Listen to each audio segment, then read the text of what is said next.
Muy buenas noches, gracias por la sintonía, gracias por estar allí como cada domingo. Hoy vamos a hablar de lo que está pasando en la política. Hay una degradación del debate, han pasado un montón de cosas bochornosas en la semana.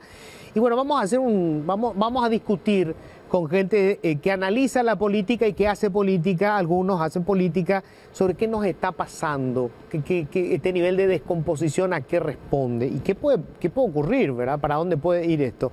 Vamos a estar también con una actriz paraguaya que, bueno, se está destacando en una serie con dos genios de la actuación a nivel internacional, Majo Cabrera.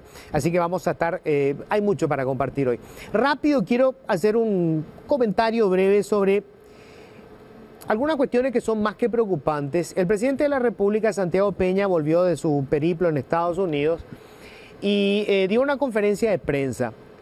Y es terrible cuando el propio presidente de la República se tirotea, está minando su credibilidad, su autoridad moral, para ser más preciso.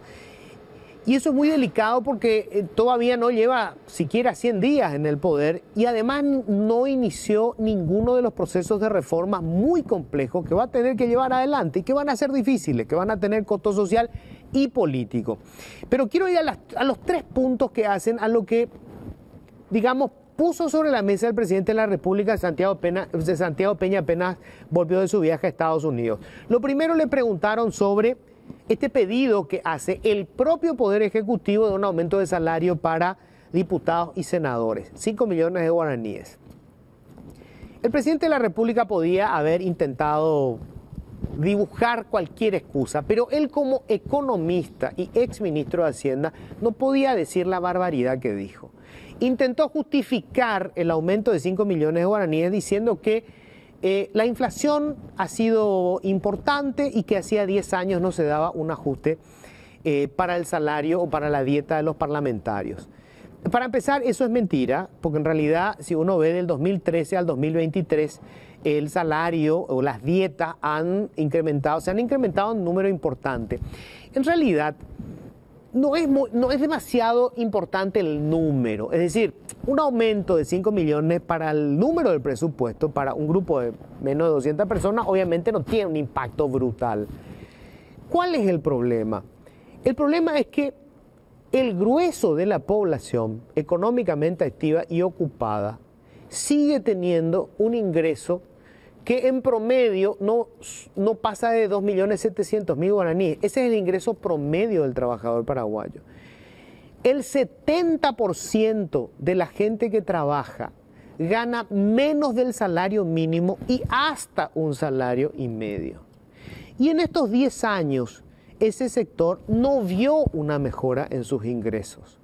Y este presidente, que es economista y que fue ministro de Hacienda, arrancó diciendo que era absolutamente necesaria la austeridad y que iba a plantear una serie de reformas que son indispensables para poder mejorar la calidad del servicio público y que eso, en teoría, va a suponer una mejor inversión en el capital humano del país, o sea, en la gente.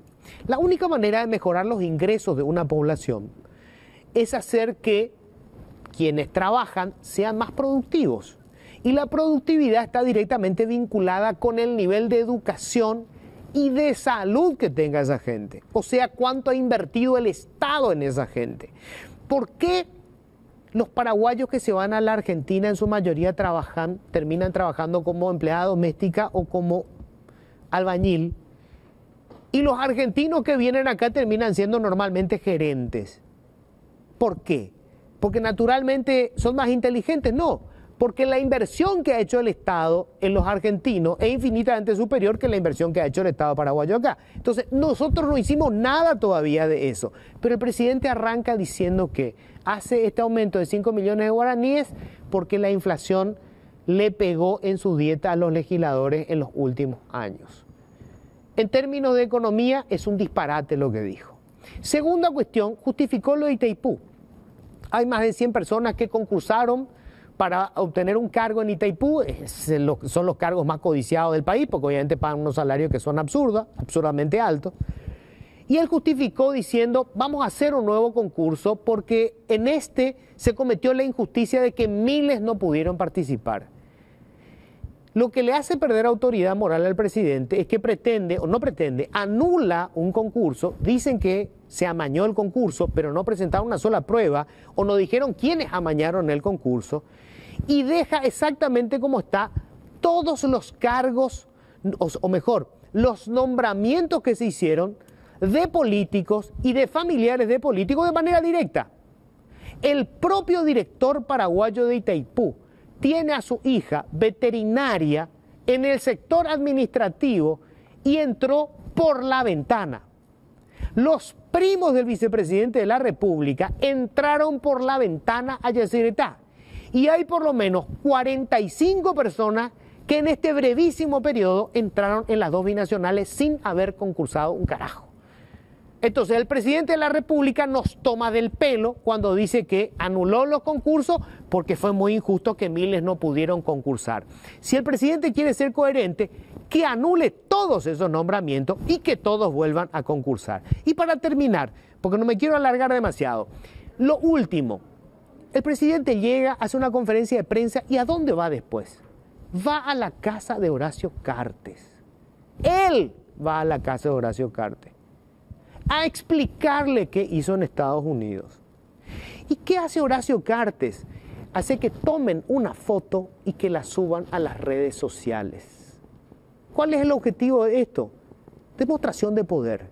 Horacio Cartes se cagó en la figura del presidente de la República para hacer una demostración de poder y lo dejó al señor Santiago Peña como un pusilánime, como un secretario de cuarta que tiene que, primero que nada, ir a explicarle a su jefe qué fue lo que se fue a hacer a Estados Unidos. Es lamentable que el propio presidente esté en este momento destruyendo su imagen y que quienes impulsaron su candidatura lo estén contaminando antes que se inicie cualquiera de las reformas que tiene que hacer. Su peor enemigo, Santiago Peña, en este momento es, primero que nada, usted mismo. Y segundo, Horacio Cartes. Señores, bienvenidos. Esto es Políticamente Incorrecto. Siempre digo lo que pienso. Bueno, ya les digo, y estamos en la mesa para discutir, bueno, qué es lo que está pasando con la política. La senadora Blanca Ovelar. Hola, Blanca, ¿cómo estás? Hola Luis, buenas noches a los integrantes del panel, un gusto estar en tu programa. Buenas noches a la audiencia. Gracias por venir, gracias por venir. Alfredo Boxia, analista político, en sus ratos libres médico. ¿Qué tal? Al revés.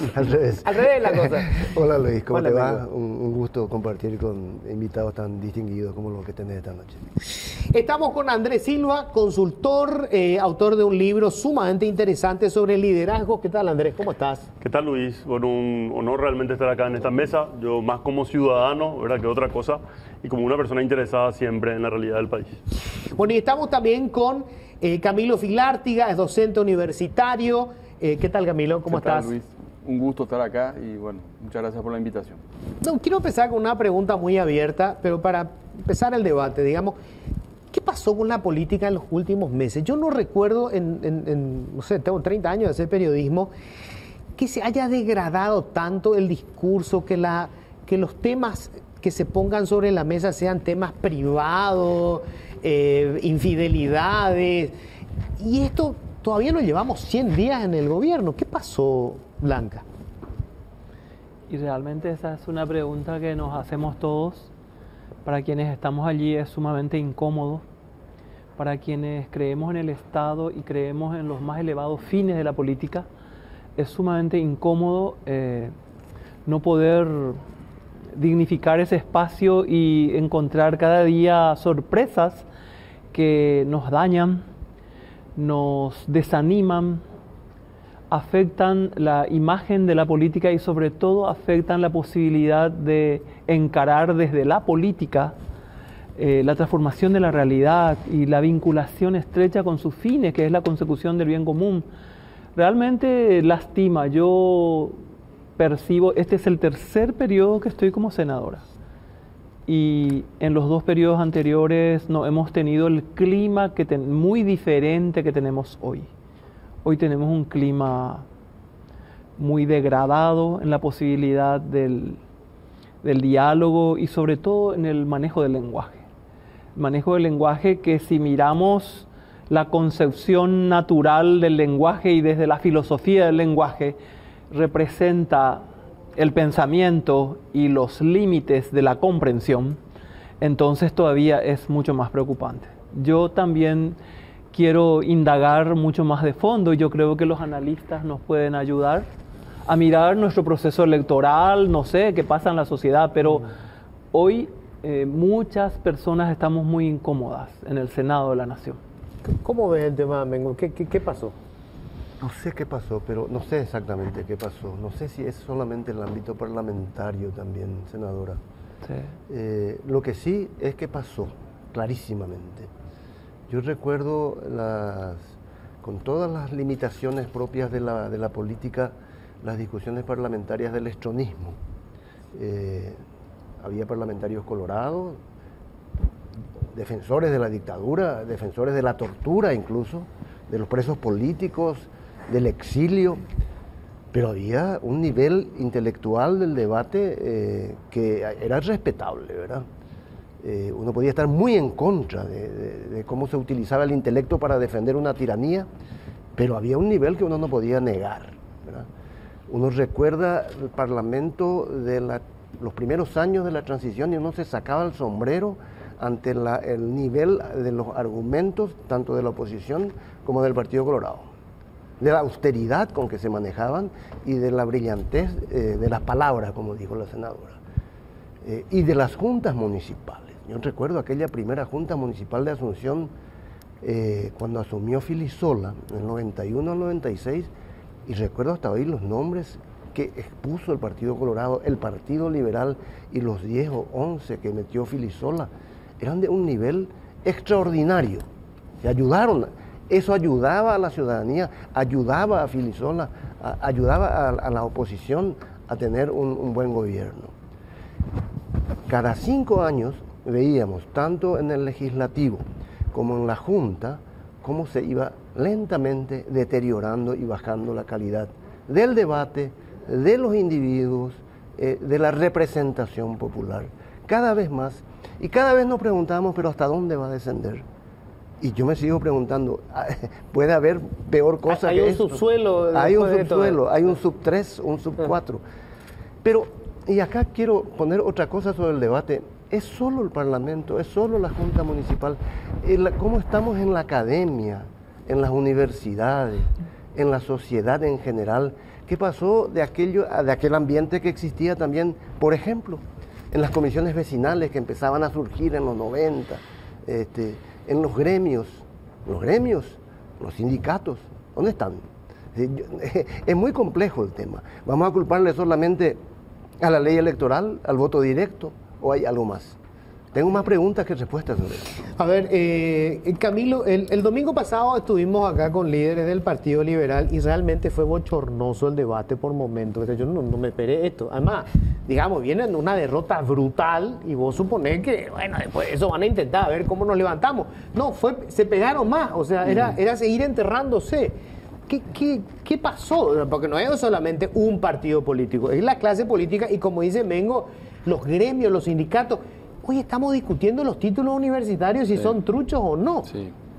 Bueno, hay un proceso, a mi entender, sostenido de precarización del debate político, de la representación política en general. Me parece muy interesante que Mengo amplíe un poquito la mirada a otros órganos y a otros espacios. Efectivamente, ¿qué hace la academia? ¿Qué hace la universidad involucrándose en estos temas, tratando de analizar? Uno hace a los inicios de la transición en los 90, vos tenías gente como Domingo Rivarola, Luis Galeano de la academia, analizando estos fenómenos sociales que íbamos pasando. Bueno, hoy hay como un gran vacío en ese sentido, ¿verdad?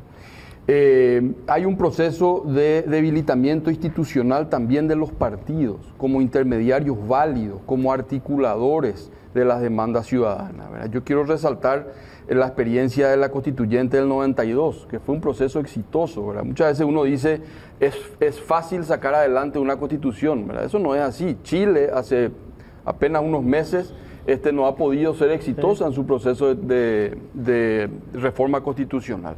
Nosotros lo hemos hecho en el 92 y en gran parte lo hemos hecho por la alta capacidad de las élites partidarias en ese momento, eso hay que decir. De acordar. De acordar, de generar acuerdos, Sí. e incluso, te diría, y esto hay que reconocer también, me parece, el Partido Colorado, siendo mayoría absoluta en esa convención constituyente, tuvo la visión, si se quiere, republicana y política en Sí. ese momento de ceder acuerdos en virtud de una realidad política y social. Ese nivel de liderazgo político hoy está ausente, uno no ve. Y si lo encuentra, lo busca con lupa y son uno o dos los que están ahí, ¿verdad? Entonces, efectivamente hay varios elementos a considerar. Yo soy muy crítico con la última reforma del sistema electoral, lo del desbloqueo. Se avisó, se manifestó eso, se alertó de las amenazas y eso fue implementado de manera precipitada. Yo creo que hoy lo que vemos en parte es acelerado por esa reforma también del desbloqueo y del voto directo, ¿verdad? ¿Cómo ves los liderazgos que tenemos? Vos escribiste justamente sobre eso, ¿verdad? El liderazgo autoritario y el trabajo colectivo. Yo hoy no veo ningún trabajo colectivo, o sea, veo un líder que paga, que pone la plata y se están todos alineando. Me parece aterrador. A ver, yo creo que siempre esto hay que situarlo en un contexto que tiene niveles de complejidad tal vez que no tienen precedente y que como humanidad estamos viviendo transiciones y desafíos culturales que nos tienen confundidos en la incertidumbre, ¿verdad? Con fenómenos volátiles, ambiguos. Y en ese contexto, más que una democracia, yo siento que estamos en una suerte de teatrocracia o una showcracia, en donde el Estado y especialmente el Parlamento se convierte en una plataforma en la cual suceden ciertos capítulos con personajes que finalmente también están alimentados muchas veces por los medios de comunicación, que creo que también tienen que reflexionar sobre esto, tratando de captar la atención de la ciudadanía, compitiendo hoy con información que nos desborda, tratando de captar la atención de la gente, que es un recurso escaso, también cada vez más volátil. Y bueno, todos estos temas requieren justamente demora, reflexión, parar la pelota, profundizar, hacer doble clic. Y la política termina hoy convirtiéndose en un meme que termina en nuestros dispositivos móviles mientras vamos haciendo scroll con el dedo, ¿verdad? En una ciudadanía que yo creo que está apática, desconectada, fragmentada. Y por otro lado, con élites que no tienen proyecto país, ¿verdad? Cuando hablo de las élites económicas, políticas, sociales, culturales, yo veo realmente una tremenda fragmentación y creo que en Paraguay como nunca necesitamos impulsar una evolución cultural de nuestra élite en todo sentido, de una perspectiva transversal, porque lo que pasa en el Parlamento finalmente tiene entre telones y un entretejido mucho más complejo. Así que en medio de todo esto, de la confusión y de la angustia, yo creo que el rol justamente de los liderazgos y de las élites, entendiendo las élites como aquellos que tienen capacidad de incidir en la manera de pensar en muchas personas y modificar sistemas, debería ser tratar de traer un poco de luz para que nos vaya bien, ¿verdad? Así que en esto también veo señales erráticas de parte del gobierno, de parte del presidente de la República, y yo no sé si finalmente están contando con que saben que no va a pasar absolutamente nada en este manto de impunidad en el que nos encontramos envueltos. Blanca, de alguna manera, digamos, en toda esta transición, creo que la oposición más importante siempre se dio dentro del propio partido. O sea, el Partido Colorado tiene esa virtud de generar internamente una oposición que también le permite mantenerse en el poder, ¿verdad? Porque esa oposición es la que finalmente gana la interna y es como que hay un cambio de gobierno que supone una oportunidad nueva, aunque sea el mismo partido, ¿verdad? Sí. Pero hoy yo veo que esa oposición, no sé, cuento con los dedos de la mano, creo que vos y, no sé, 2, 3, y después el resto están todos como alineados, como verla, con el oficialismo. Yo creo que están todos como expectantes. Yo la preocupación que siento es, atendí lo que dijeron todos y sobre todo lo que dijo Andrés en términos de el tema de los liderazgos, la influencia posible que pueden ejercer algunos liderazgos. Lo que pasa es que todo eso se relativiza al ampliarse el espectro de lo público, porque hoy con la emergencia de las nuevas tecnologías, lo público La política en la democracia es para construir el bien común desde la esfera de lo público entendido como el espacio en el que se construye a través del diálogo razonado un entendimiento sobre los asuntos del bien común. Ese es el fundamento de un parlamento, si vamos a hablar en la democracia, ¿verdad? ¿Qué hace un senador solo? ¿Qué puede hacer un senador solo? Solo no puede hacer absolutamente nada si allí tenés que tener mayoría para que alguna idea prospere. Entonces, si tenés una buena idea y si tenés un liderazgo, tenés que construir eso. ¿Cómo se construye? ¿Cómo es posible de construir la esfera pública? Solamente a través de la razón que dialoga. Y esa razón que dialoga no está situado en un espacio físico. Hoy es un espacio mucho más agrandado, donde hay actores volátiles que se entrecruzan y que forman parte de ese espectro. Entonces, a veces el que está hablando en su curul no está hablando para sus compañeros. En verdad, los compañeros no escuchan nada. Está hablando para la platea. Los compañeros están hablando en otra cosa y a veces hablan tan fuerte que uno no se puede concentrar en el hilo de lo que va a decir. Están hablando para la platea y algunos se colocan y ponen su pantalla y empiezan. Y hay otros que terminan de hacer eso y ya editan y envían donde tienen que enviar, ¿verdad?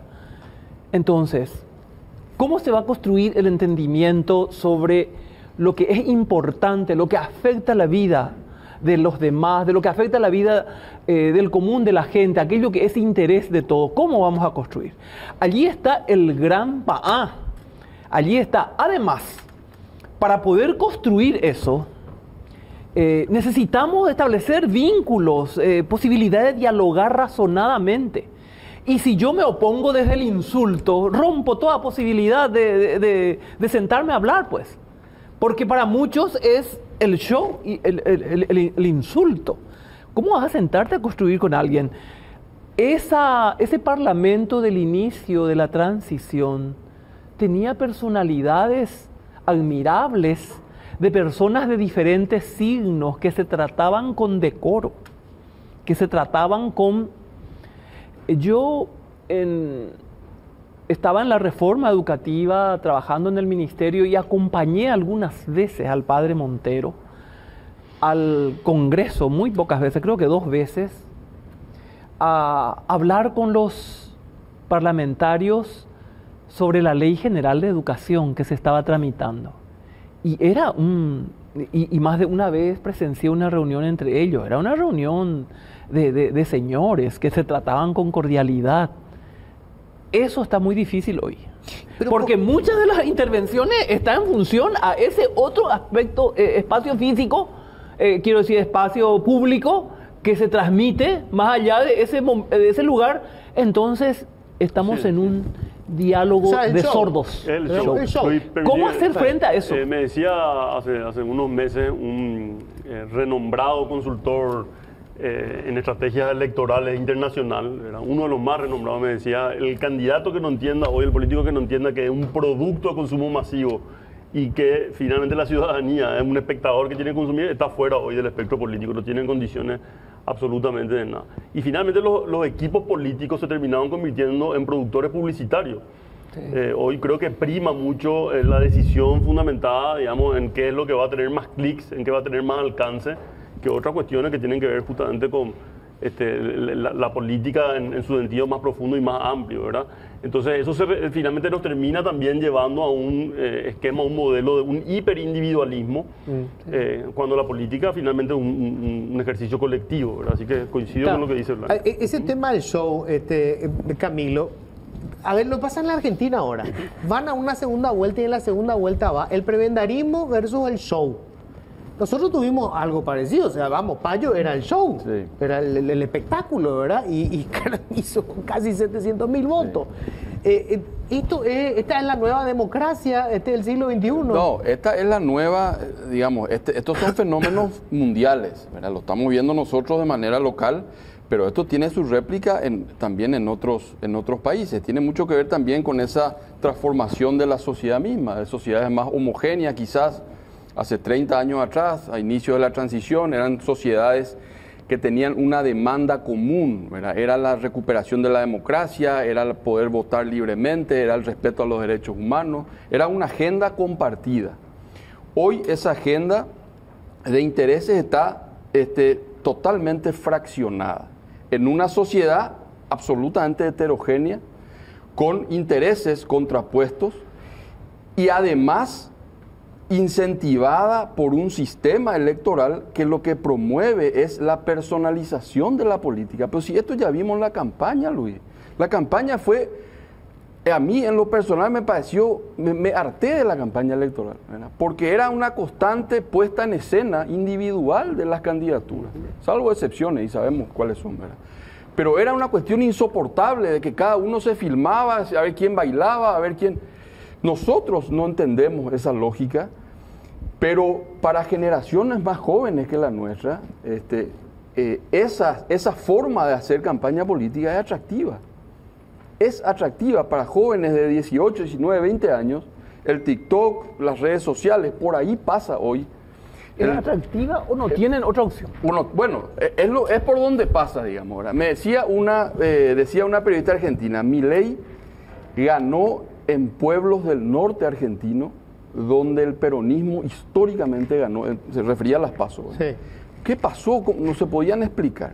Bueno, Milei no había ni siquiera visitado esos pueblos del norte de la Argentina y había ganado. El fenómeno de las redes sociales y del TikTok y toda la historia.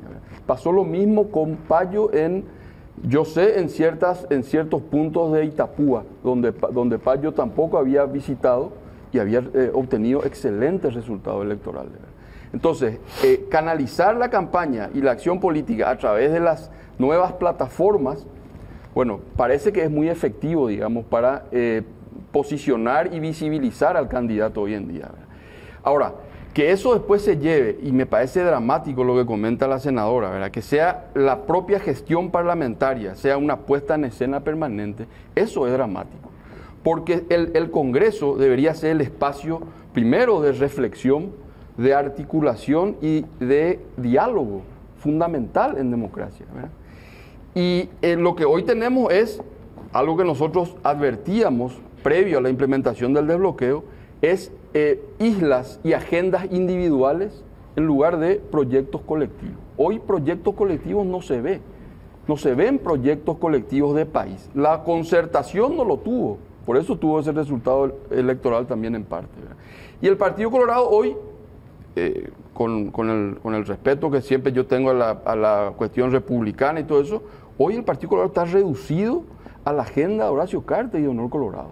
La influencia, digo, lo que genera, ¿verdad? Y deja por fuera a otros actores políticos relevantes, como el caso de la senadora, ¿verdad? Que con otra lógica política no pueden o no les interesa seguramente entrar en esa dinámica, en esa dinámica precarizante de la acción política. A ver, y bueno, imagínate, Luis, las dificultades que tenemos quienes fungimos de analistas políticos con los valores tradicionales de este bipartidismo tan antiguo, con estos nuevos elementos, ¿verdad? Nosotros, teóricamente, analizaríamos así: el Partido Colorado, que está en el poder hace 70 años, queda solamente en una situación que Honor Colorado está hegemónico, el Partido Liberal en su peor momento, la izquierda casi inexistente ya otra vez, sobre todo después de la enfermedad de Lugo, el partido de Payo apareció y se desinfló, y dirías, bueno, esto nos retrotrae a una situación, qué sé yo, como la de 1973, una hegemonía colorada enorme, Itaipú resplandeciente, el dinero, los dólares dulces de Itaipú, oposición prácticamente desmembrada, parlamento completamente hegemónico colorado, y no es así. Porque en 1973 vos tenías un ritmo predecible, tenías un Partido Colorado robusto y una sucesión de acontecimientos que podías más o menos adivinar. Ahora no. Y hoy no, hoy todo es volátil. No hay nada en el Partido Liberal. pero no sabes qué va a pasar mañana. No hay nada con Payo Cuba, pero no sabes cómo va a ser esto en la próxima elección. No hay nada en el Partido Colorado, pero ¿hasta cuándo va a ser eso? Es decir, las cosas hoy no son previsibles. Ya ves lo que está pasando en toda Sudamérica. ¿Cómo fue posible que la izquierda ganara en Chile y después le ocurriera esta hecatombe con la constituyente? Meses después, ¿verdad? ¿Cómo es posible que Milei apareciera y ganara unas pasos de la nada y luego las perdiera meses después, ¿verdad? Es decir, todo se ha vuelto más difícil de pronosticar y de analizar. Y a mí me parece bien, ¿verdad? Tendré que acostumbrarme a errar con más frecuencia. Un baño de humildad siempre viene bien. Bueno, lamentablemente estoy corto de tiempo hoy, pero creo que queda pendiente a ver si... Me da la impresión de que lo que está pasando en la política es apenas un coletazo de lo que está pasando en la sociedad, ¿verdad? O sea, esto que decía Blanca, esto se convirtió en la conexión, en el vicio, en poder convertirle a Chaqueñito en un tipo popular, no podés, y probablemente, digamos, la gente que tenga fundamentos para plantear una posición, esto es insuficiente. O sea, en un tuit no podés vos bajar línea, ¿verdad? Absolutamente. Y creo que nadie quiere prestarle atención al que quiere bajar línea con fundamentos. No, me aburre, es muy largo. Sí. Paso y voy es el TikTok, ¿verdad? Pero y en contrapartida, las grandes transformaciones que tenemos que hacer requieren concentración y análisis de fondo. Y eso solo vamos a hacer si somos capaces de dialogar, pero de dialogar con la razón y no con el show, ¿verdad? Entonces, realmente es desafiante y nos deja perplejos a todos. Esa es la verdad. Pero, senadora, a veces yo le muestro a los médicos un Facebook, un mensaje de Facebook así. Miren esto, muchachos. Hay problemas demasiado largo, explícame no. Claro. Y tiene 10 líneas. Y necesitamos ampliar las especialidades en la mesa. ¿Qué dice la neurociencia sobre esto? Sí. ¿Cómo todo este fenómeno está transformando las conexiones cerebrales de nuestros hijos? El tema de la dopamina y un montón de elementos. Bueno, la complejidad exige finalmente esa capacidad de ver más allá de nuestras disciplinas individuales. Sí, señor. Y bueno, ese yo creo que es el ejercicio. Pero más allá responsable de que todo tenemos que eso, hacer. siempre se va a requerir que la Claro, formación del niño apunte al razonamiento crítico, porque cómo va a navegar en este mundo de perplejidad e incertidumbre. Entonces volvemos a los valores primarios otra vez. Entonces, y cómo hacerlo es el gran desafío. Nos hemos tiktokeado como Pero creo que con otras palabras, en otros tiempos y con otras incógnitas, creo que distintas generaciones en su momento se plantearon preguntas de este tipo, preguntas filosóficas sobre aquello quizá todo tiempo pasado fue mejor. Creo que ahora son más rápidas nomás las cosas. Y un detalle, Luis, Sí. que no te parezca, porque me dio la sensación de que te pareció en el inicio cuando decías el Partido Colorado 70 años que tiene. La oposición que hay en el Partido Colorado y la verdadera visión diferente que desde el inicio prácticamente es real. No es una pose para mantener el poder, es real. No, aunque después, por la vocación de poder, en algún momento dado genere la confusión que hoy tienen y te parece totalmente hegemónico lo de Honor Colorado. Hay mucho malestar debajo y hay mucha gente que piensa y que entiende que el republicanismo, de lo que alardeamos los republicanos, está lejos de ir por ese andarivel y que necesitamos recuperar un sentido diferente. Pero fue el tiempo, ojalá sea así, que superemos el TikTok y el quincho, ¿verdad? Que nos definan todo ahí. Gracias, muchísimas gracias. Gracias. Bueno, estamos ya en la segunda parte del programa y bueno, después del debate sobre la situación política, que por cierto no hay demasiados elementos como para poder sentirnos contentos, vale la pena hablar un poco de los otros temas, de ese otro Paraguay o de esos otros protagonistas de Paraguay que pese a todas las complejidades que tiene, intentar construir una carrera en este país, consiguen éxitos incluso afuera. Probablemente una de las series que más ha llamado la atención en las últimas semanas Es una serie que uno puede ver en una de las principales plataformas que hay de estas series que se pasan en el streaming. Y esta, estamos hablando nada menos que de una que pertenece a Disney, probablemente la mayor productora de contenidos de cine y de televisión del mundo. Y una paraguaya se está destacando con un personaje realmente delicioso, pero que además está actuando con uno de los actores más importantes en la historia del cine y de la televisión en Argentina, que es Luis Brandoni, y con una leyenda del cine universal como es Robert De Niro. Se trata de la joven Majo Cabrera, ella está en Buenos Aires y estamos ya en contacto con ella. Hola Majo, ¿cómo estás? Buenas noches. Hola Luis, ¿cómo estás? Qué gusto estar contigo aquí en tu programa.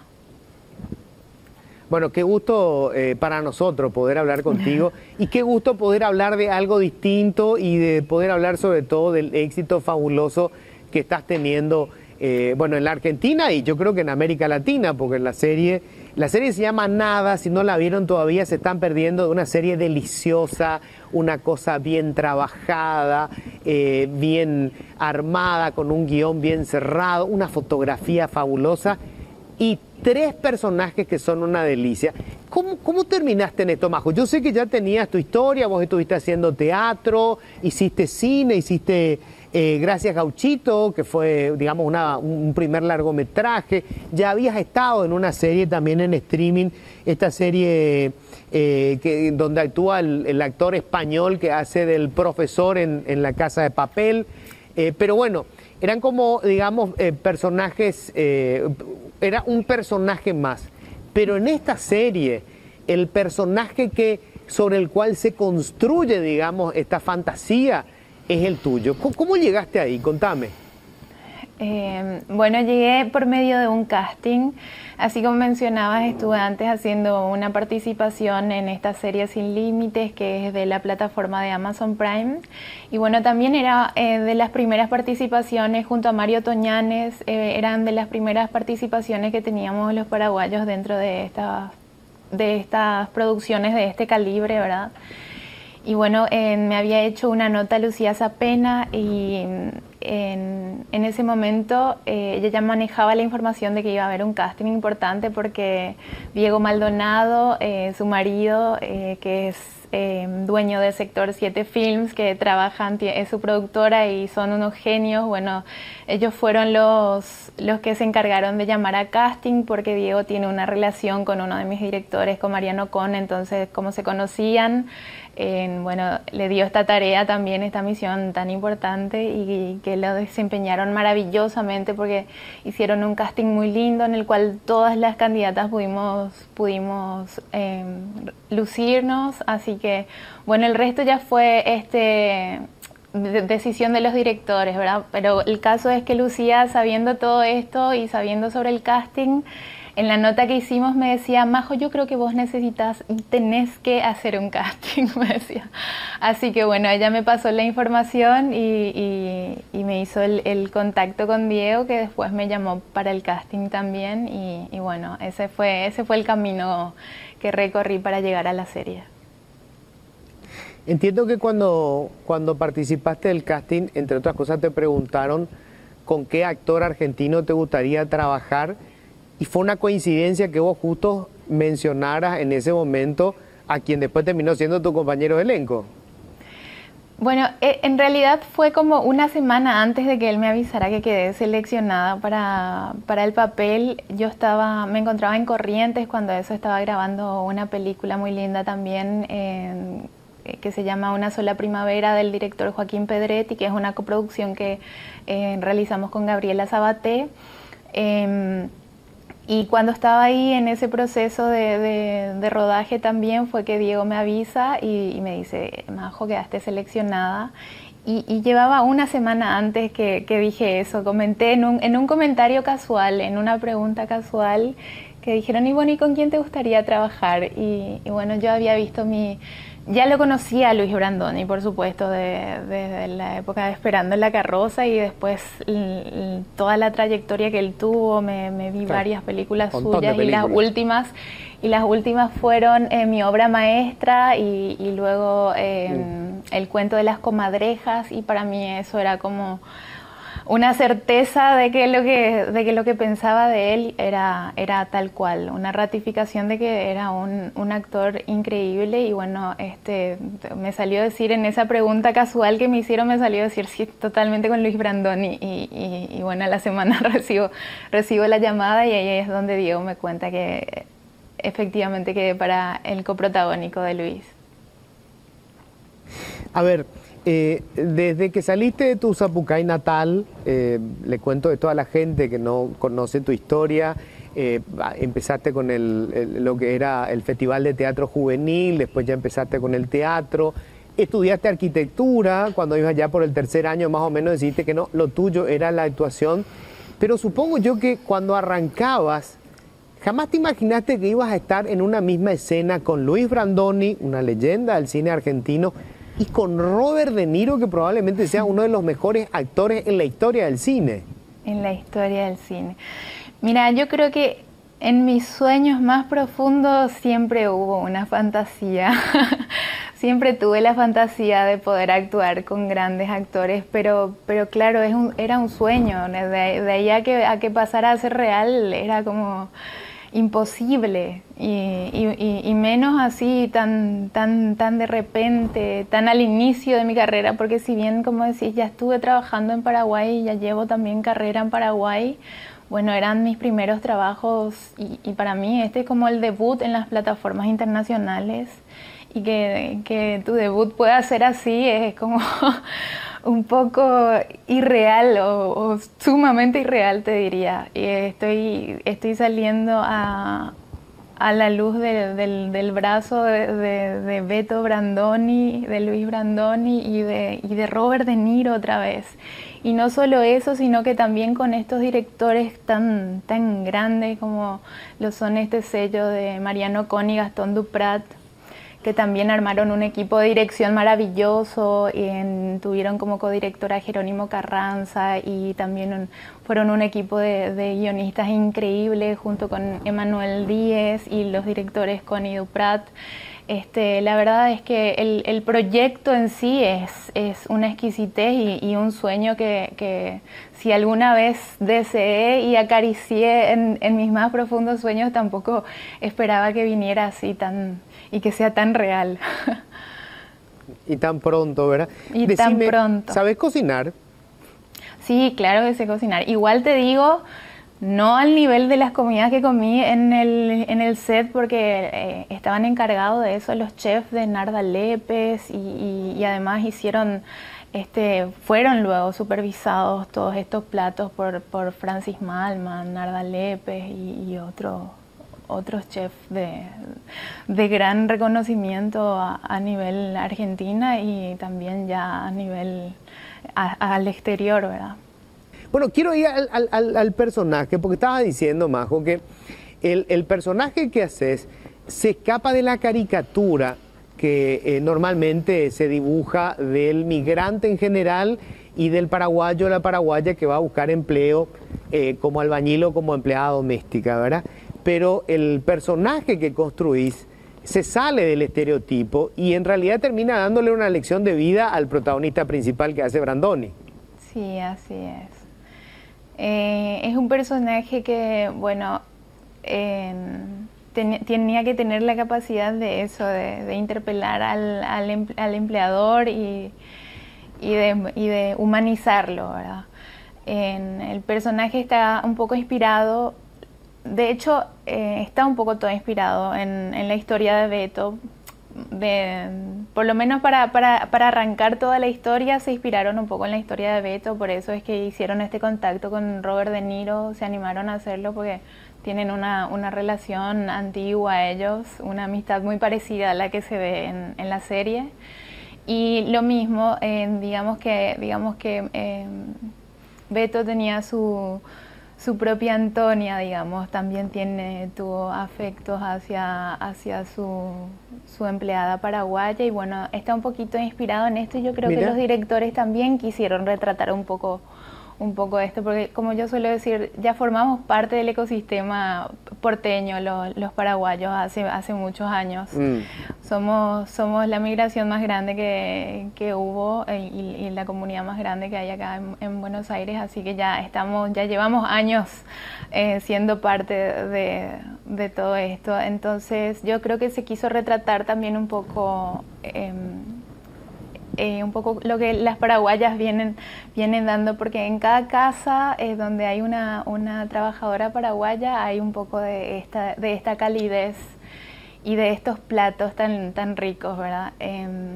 Y creo que de alguna manera se quiso representar eso, y para mí era importantísimo representar eso, representarle a las paraguayas, porque mira, yo les conozco a muchísimas Antonias, les conozco a hijas y madres, a familias de Antonias, así que para mí era importantísimo que en primer lugar esto les pudiera representar a ellas de la manera más digna posible, como se lo merecen, y por todo el trabajo y todo el empuje que vienen a hacer para poder conseguirse un futuro mejor. Y bueno, en segunda era como representarle ya no tenía que ver con género, sino tenía que ver en que pudiera representar a las personas que migran de sus países para poder hacer eso, buscar un futuro mejor.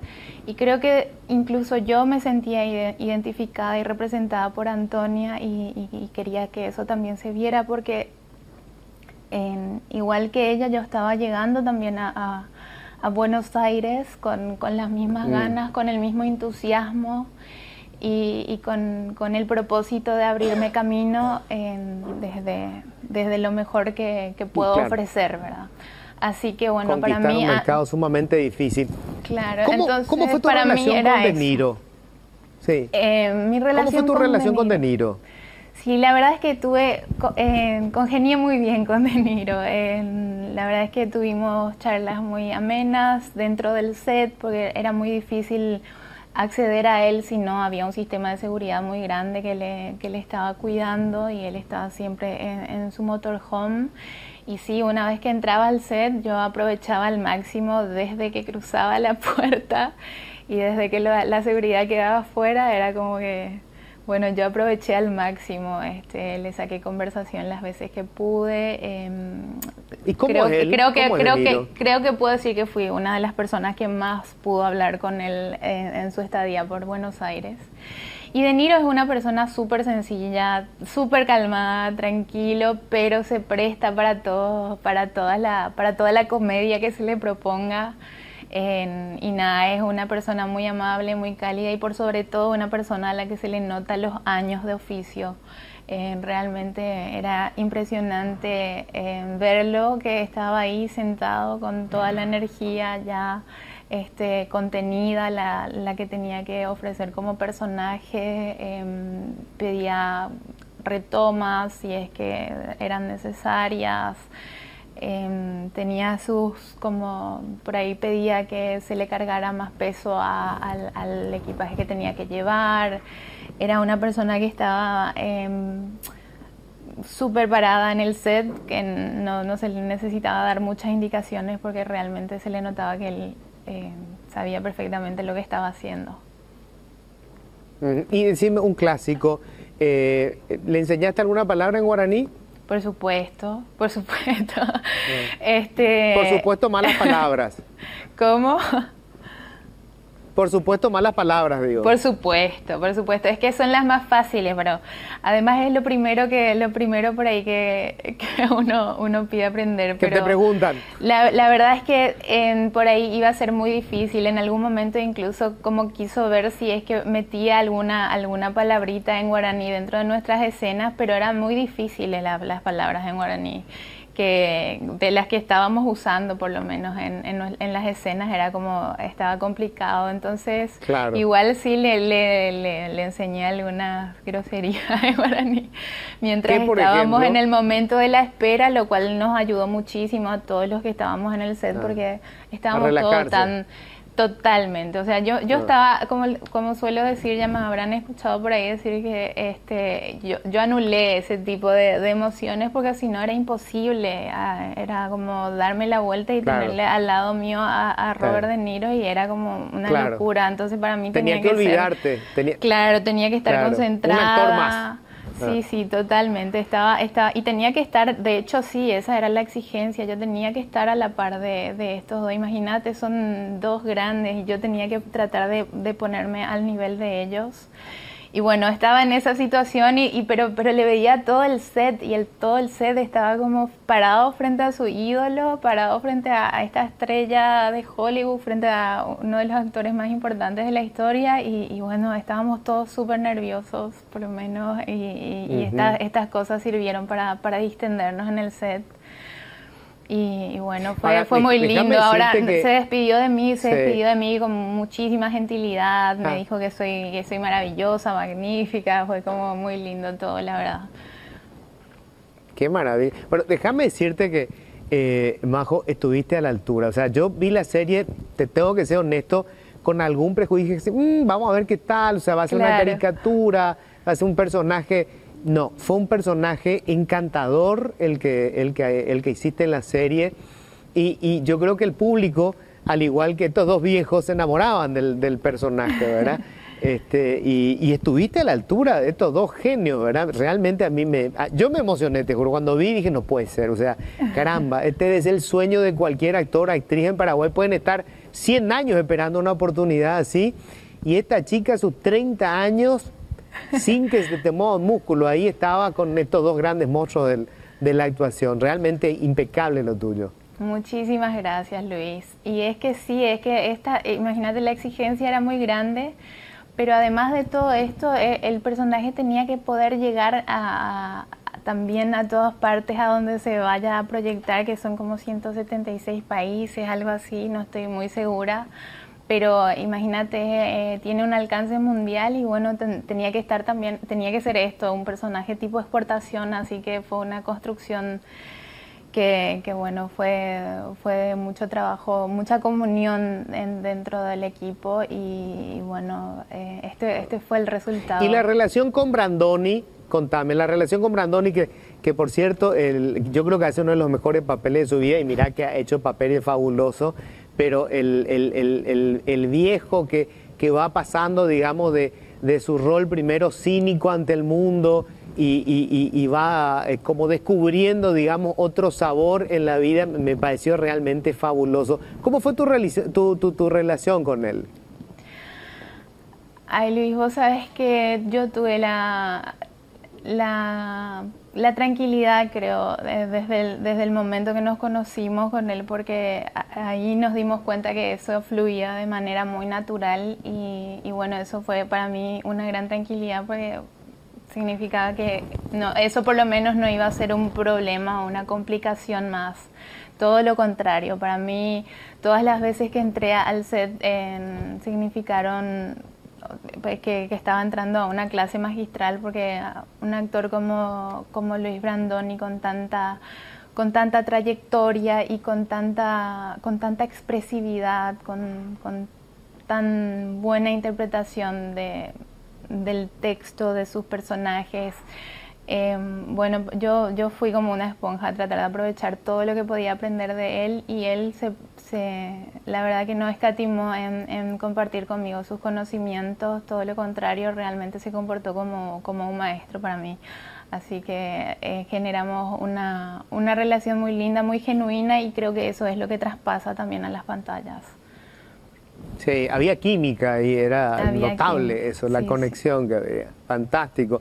Bueno, ¿y qué sigue después de esto, Majo? O sea, después de haber estado con De Niro y con Brandoni, ¿y qué te queda? ¿Qué ahora tenés que hacer con DiCaprio y una película de Scorsese? ¿Qué más? Sí, me quedan ellos, Al Pacino, Meryl Streep. Sí, no, la verdad es que ahora justamente ahora es el momento en el que vamos a ver qué es lo que pasa con esto, porque también era importante dejar que esto salga, y también todavía hay que ver el desempeño que va a tener la serie en la plataforma.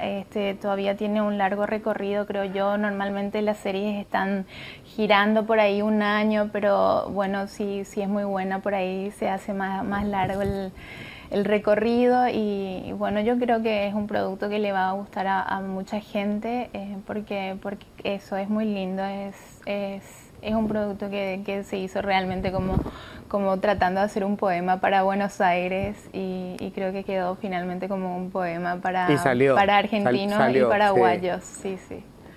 Exacto, sí. A mí me encantó, te digo, yo creo que fue una reivindicación también de la figura del migrante, sí. de una paraguaya distinta, y además de tu belleza exótica, ¿verdad? Que bueno, caramba, por supuesto que eso resalta. ¿Tenés algún proyecto inmediato después de esto? Tengo un estreno próximo de esta película que te comenté, Una sola primavera, y el resto ya estamos viendo. Se están empezando a manifestar mucha gente, que se están empezando a contactar conmigo, que están empezando a ver, y bueno, ahora como que se está despertando la curiosidad, así que de momento es eso, y el resto ya vamos a ir viendo cómo se da. Bueno, fantástico. A ver, contame, para ir cerrando nomás un poquito más de vos. ¿Estás viviendo ahora en la Argentina? ¿Estás en pareja? ¿Estás con tus padres? ¿Estás solita? ¿Cómo es la cosa? Sí, estoy viviendo en Buenos Aires. Me instalé desde que empezó este proyecto. Estoy ya cerca de 2 años, y con intenciones de fijar base acá, y a partir de acá moverme hacia donde me lleve el trabajo, ¿verdad? Estoy en pareja, estoy acá viviendo con mi pareja, y mis padres están allá en Zapucay todavía, están entre Zapucay y Asunción. Mi familia todavía está ahí. Yo estoy muy conectada siempre con mis familiares y amigos, a quienes, por cierto, les quiero mandar un saludo enorme a mis padres, a mis hermanos, a mi familia, a mis amigos, a gente que me conoce, que todo el mundo me está haciendo llegar muchísimo cariño, ex compañeros, ex profesores. Es como realmente estoy sintiendo muchísimo el cariño y el acompañamiento de la gente, y es algo muy lindo, porque también cuando voy a notas acá me dicen siempre que bueno, mis compatriotas también me están apoyando y acompañando, y eso es algo que significa mucho para mí. Qué maravilla, Majo. Te juro que realmente fue una delicia ver la serie, un disfrute ver que artistas que salen de Paraguay están teniendo éxito afuera, y sobre todo con mega estrella como la que estuvieron acompañándote, digo, en esta serie. Así que muchísimas gracias por este tiempo, y bueno, caramba, que sigan los éxitos, ¿verdad? No sé nomás qué puede pedir después de Niro y Brandoni. Se quedó medio chico el universo cinematográfico después de eso, pero bueno, qué arranque. Así que felicitaciones y muchísimas gracias. Muchísimas gracias a vos, Luis. Muchísimas gracias por tenerme en este espacio. Gracias por todo lo que hicieron para que tengamos esta nota también. Estoy muy contenta, y otra vez quiero hacerle llegar a todos mis saludos y mis abrazos, mi cariño sincero por intermedio tuyo, y bueno, sigan teniendo lindo domingo. Bueno, así estuvimos con Majo Cabrera desde Buenos Aires en directo esto. Y bueno, si todavía no vieron, habrán visto seguro pedacitos, porque en las redes sociales están corriendo cuando putea en guaraní, cuando De Niro se queda embobado con un piracaldo. Pero fuera de esos detallitos, vean toda la historia si pueden. Una delicia, un personaje encantador el que hace Majo Cabrera, y que encima, digamos, está a la altura de Brandoni, una leyenda del cine argentino, y Robert De Niro, probablemente uno de los mejores actores en la historia de Hollywood. Increíble, realmente, una delicia. Bueno, fue una semana de varios escándalos, así que sobre todo que sacudieron el Parlamento, así que... de que la presidenta de la Junta estaba embarazada de mí. En segundo lugar, quiso endilgar de que mi señora me puso los cuernos con Bachi Núñez, queriendo crear en el segundo punto un quiebre dentro del movimiento Honor Colorado. La respuesta no tardó en llegar y la senadora Celeste Amarilla salió al paso diciendo que espera unas disculpas por parte de Óscar Rodríguez cuando le pasen los efectos de lo que había consumido. Yo creo que cuando le pasen los efectos de la sustancia que está consumiendo me va a pedir disculpas. Una forma más de violencia política contra mí y contra Liz Arela. La manera en que él la trató a la esposa con términos absolutamente irreproducibles demuestran que yo tuve razón. Yo una vez le dije a Liz Arela, vos también sos víctima del machismo, pero no te das cuenta. Creo que las adicciones del intendente ya están llegando muy lejos. Alguien tiene que controlarlo, él tiene que ser cuidado. Y francamente les digo que yo creo que me va a venir a pedir disculpas y ustedes lo van a saber. La gente que los conoce, me llamó El País, ¿verdad? Y la gente que lo conoce y que lo frecuenta, el propio Augusto Wagner, otros de mi entorno saben, él es una persona que está absolutamente sobrepasada por el alcohol y las drogas y toma y se droga hasta las 7, 8 de la mañana, luego se droga para ir a trabajar, luego vuelve. Él está en un agujero negro de donde no está pudiendo salir y alguien lo tiene que ayudar realmente. Este debate se daba en medio de otro escándalo, el de los supuestos títulos falsos, tema que obligó al senador Hernán Rivas a pedir permiso como miembro del jurado de enjuiciamiento de magistrados, ante las dudas cada vez más abrumadoras sobre la legalidad de su supuesto título de abogado, que le permitió... Bueno, y ahora sí nos estamos yendo. Gracias Iván. Nos vamos. Feliz resto de jornada. Chau, chau.